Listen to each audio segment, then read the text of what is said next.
मैं मुख्यमंत्री और उप मुख्यमंत्री से हाथ जोड़कर निवेदन करती हूँ कि वे हिंजवड़ी को सर्वोच्च प्राथमिकता दें, अन्यथा हम गणपति के बाद सड़कों पर उतरेंगे और विरोध प्रदर्शन करेंगे। सांसद सुप्रिया सुले की राज्य सरकार को ऐसी चेतावनी दी गई है। हिंजवड़ी में डंपर ट्रक और आरएमसी ट्रक सामान्य समय के बाद भी सड़कों पर दौड़ते हैं। रिहायशी इलाकों में आरएमसी प्लांट है।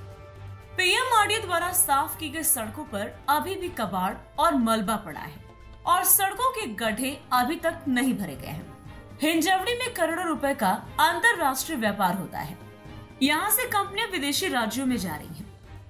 मैं मुख्यमंत्री और उप मुख्यमंत्री से हाथ जोड़कर निवेदन करती हूँ कि वे हिंजवड़ी को सर्वोच्च प्राथमिकता दें, अन्यथा हम गणपति के बाद सड़कों पर उतरेंगे और विरोध प्रदर्शन करेंगे। सांसद सुप्रिया सुले ने राज्य सरकार को चेतावनी दी है। 12 अगस्त को हिंजवड़ी इलाके में एक डंपर ट्रक ने प्रत्युषा संतोष बुराटे नाम की एक 11 साल की बच्ची को कुचल दिया।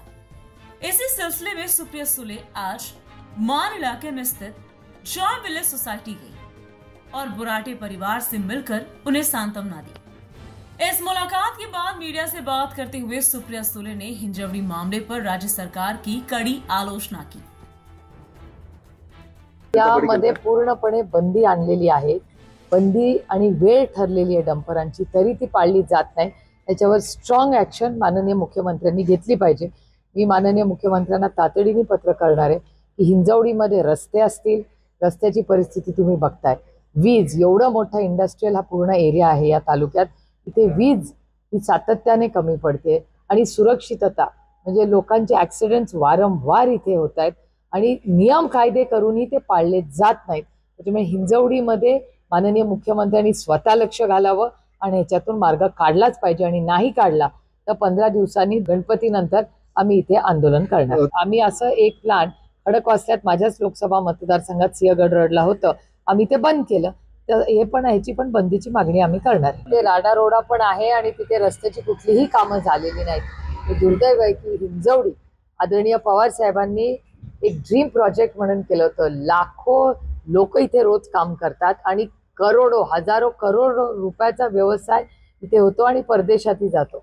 पण एवढं सगळं इन्फ्रास्ट्रक्चर या सरकारच्या खरं तर नाकर्तेपणामुळे हे पूर्णपणे कोलॅप्स झालेलं आहे। अनेक वर्ष आम्ही सगळे सातत्याने त्याचा पाठपुरावा करतोय।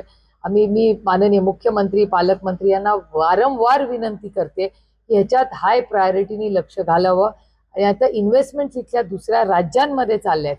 एकीकडे महाराष्ट्र इन्व्हेस्टमेंट फ्रेंडली करायच्या ऐवजी हे राज्य 1 नंबरचं होतं इन्व्हेस्टमेंटसाठी, पण आज हिंजवडीची परिस्थिती बघून खरं तर इंटरनॅशनली महाराष्ट्राचं पुणे जिल्ह्याचं आणि राजीव गांधी इन्फोटेक पार्कचं नाव खराब होतंय। दुर्दैव आहे आणि पुन्हा एकदा मी विनम्र विनंती करते या सरकारला की काहीतरी करा या बाबतीत आणि प्रश्न सोडवायला मदत करा आम्हाला। मला वैयक्तिक कुणाबद्दल काही बोलायचं नाही, पण प्रशासनाचं आज महाराष्ट्रात आज जे सत्तेमध्ये त्यांचं अपयश आहे आणि अर्थातच आज ज्या 2 हत्या झालेल्या आहेत त्यांच्या आई वडिलांचं कोणीतरी प्रशासनाने येऊन बघावं।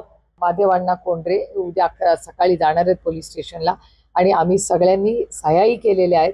जी मागणी त्या कुटुंबाची असेल आणि स्थानिक लोकांची असेल त्याच्या मागे मी एक स्थानिक लोकप्रतिनिधी म्हणून आणि माणुसकीच्या नात्याने आम्ही ताकदीने उभे राहणार। Bureau report, V-SRS news, Pune, Maharashtra.